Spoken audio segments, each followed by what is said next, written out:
बिस्मिल्लाहिर्रहमानिर्रहीम। अस्सलामुअलैकुम दोस्तों, आज हम बात करेंगे एक ऐसे बादशाह की जिसकी दौलत का अंदाज़ा लगाना आज भी नामुमकिन है। एक ऐसा शख्स जिसने हज के सफ़र में इतना सोना लुटाया कि पूरे मिस्र की मईशत तब्दील हो गई। जी हाँ, हम बात कर रहे हैं मानसा मूसा की, जो तारीख़ का सबसे अमीर तरीन इंसान माना जाता है। मानसा मूसा की पैदाइश 1280 ईस्वी में मगरबी अफ्रीका की सल्तनत माली में हुई। इनका पूरा नाम अबू बकर कीटा दोम था, लेकिन वो मानसा मूसा के नाम से मशहूर हुए। मानसा का मतलब होता है बादशाहों का बादशाह। 1312 ईस्वी में जब मूसा तख्त नशीन हुए तो माली सल्तनत पहले से ही ताकतवर थी, लेकिन इनकी हुकूमत में ये सल्तनत दुनिया की सबसे अमीर और ताकतवर रियासतों में शामिल हो गई। माली सल्तनत की दौलत का राज इसके कुदरती वसाइल में था। ये इलाका सोने और नमक की कानों से भरपूर था। इस दौर में सोना और नमक दोनों ही इंतहाई कीमती समझे जाते थे। नमक को खुराक महफूज रखने के लिए इस्तेमाल किया जाता था, और ये इतना कीमती था कि इसे सफ़ेद सोना कहा जाता था। मानसा मूसा ने इन वसाइल को बेहतरीन तरीके से इस्तेमाल किया और अपनी सल्तनत को खुशहाल बनाया। मानसा मूसा की सल्तनत का रकबा आज के मौरितानिया, सेनेगल, गैम्बिया, गिनी, बर्किना फासो, माली, नाइजर और आइवरी कोस्ट के इलाकों पर मुश्तमिल था। इस वसी सल्तनत में 400 से ज़्यादा शहर आबाद थे। टिम्बकटू और गाँव जैसे शहर इल्म और तिजारत के अजीम मराकिज़ बन गए थे। मानसा मूसा एक परहेजगार मुसलमान बादशाह थे। उन्होंने इस्लाम को अपनी सल्तनत में फ़रोग़ दिया और मस्जिदें तामीर करवाईं। मानसा मूसा की सबसे बड़ी ख्वाहिश थी कि वो खाना काबा की ज़ियारत करें और हज अदा करें। 1324 ईस्वी में उन्होंने ये तारीख़ी सफ़र शुरू किया, जो आज तक याद किया जाता है। मानसा मूसा के हज का काफ़िला तारीख़ का सबसे शानदार काफ़िला था। मुख्तलिफ तारीख़ी ज़राए के मुताबिक इस काफ़िले में 60,000 से 1 लाख लोग शामिल थे। उनमें फ़ौजी, मुलाजिम, उलमा, दरबारी और ग़ुलाम सब शामिल थे। काफ़िले में 12,000 ग़ुलाम थे जो रेशमी लिबास पहने हुए थे। हर ग़ुलाम अपने हाथ में सोने की डंडी थामे हुए था। काफ़िले में 80 ऊँट सिर्फ सोना लेकर चल रहे थे। हर ऊँट पर 300 पाउंड यानी तकरीबन 146 किलो सोना लदा हुआ था। अगर आज के हिसाब से देखा जाए तो सिर्फ ये सोना ही अरबों डॉलर के बराबर होगा।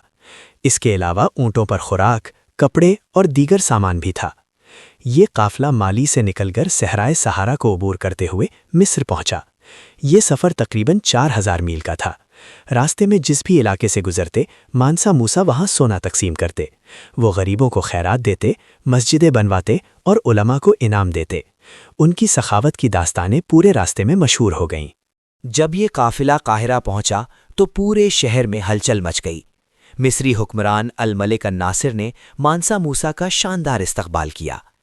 काहिरा में मानसा मूसा ने इतनी सखावत की कि लोग हैरान रह गए।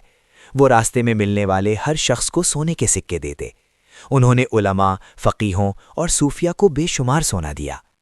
मानसा मूसा की इस सखावत का एक हैरत अंगेज़ असर हुआ। काहिरा में इतना सोना आ गया कि सोने की कीमत गिर गई। मिस्र की मईशत मुतासिर हो गई क्योंकि सोने की कद्र में कमी आ गई थी। तारीखदानों के मुताबिक सोने की कीमत में 20% से ज़्यादा कमी आ गई और ये असर अगले 12 सालों तक रहा। जब मानसा मूसा को इस बात का एहसास हुआ कि उनकी सखावत ने मिस्र की मईशत को नुकसान पहुंचाया है, तो उन्होंने इसे ठीक करने की कोशिश की। वापसी के सफ़र पर उन्होंने काहिरा के सौदागरों से ऊंचे सूद पर सोना कर्ज लिया ताकि मार्केट में सोने की किल्लत हो और कीमत बहाल हो सके। काहिरा से मानसा मूसा मक्का मुकर्रमा की तरफ रवाना हुए। रास्ते में वो मदीना मुनव्वरा भी गए। मक्का में उन्होंने हज अदा किया और खाना काबा की ज़ियारत से अपनी रूह को तस्कीन मिली। हज के दौरान भी उन्होंने बेपनाह सदक़ात दिए और गरीबों की मदद की। हज से वापसी पर मानसा मूसा अपने साथ कई उलमा, मेमार और फ़नकार लाए। हज से वापसी पर मानसा मूसा अपने साथ कई उलमा, मेमार और फ़नकार लाए। इनमें से एक मशहूर शख्सियत अबू इसहाक अल-साहिली थे, जो एक अजीम मेमार थे। उन्होंने माली में कई शानदार मस्जिदें और इमारतें तामीर करवाईं। सबसे मशहूर जंगर बेर मस्जिद थी, जो टिम्बकटू में बनाई गई। मानसा मूसा ने अपनी सल्तनत में तालीम को बहुत फ़रोग़ दिया। उन्होंने टिम्बकटू को इल्म का एक अजीम मरकज़ बनाया। यहाँ संकरे यूनिवर्सिटी कायम की गई, जो उस दौर की सबसे बड़ी यूनिवर्सिटियों में से एक थी। दुनिया भर से तालिब इल्म यहाँ पढ़ने आते थे। یہاں قرآن، حدیث، فقہ، ریاضی، فلکیات اور طب کی تعلیم دی جاتی تھی۔ ٹمبکٹو کی لائبریریوں میں لاکھوں قیمتی کتابیں محفوظ تھیں۔ یہ شہر اسلامی دنیا کا ایک اہم علمی مرکز بن گیا۔ یورپ میں جب تاریکی کا دور تھا، اس وقت ٹمبکٹو میں علم و ادب کا چراغ روشن تھا۔ مانسا موسیٰ نے علماء کو بہت عزت دی اور انہیں شاہانہ تنخواہیں دیں۔ مانسا موسیٰ کی دولت کا اندازہ لگانا مشکل ہے۔ جدید ماہرین معاشیات کے مطابق آج کے دور میں ان کی دولت $400 بلین سے زیادہ ہوگی۔ کچھ کا خیال ہے کہ یہ رقم اس سے بھی کہیں زیادہ ہو سکتی ہے۔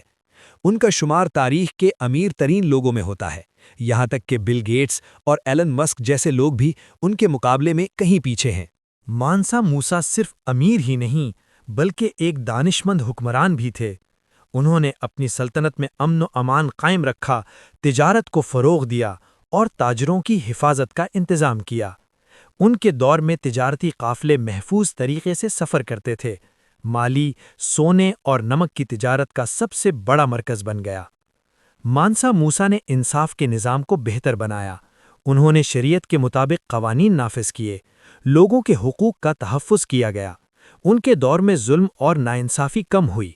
وہ خود بھی عوام کی فریادیں سنتے اور ان کے مسائل حل کرتے۔ ان کے حج کے سفر نے افریقہ کو دنیا کے نقشے پر نمایاں کر دیا۔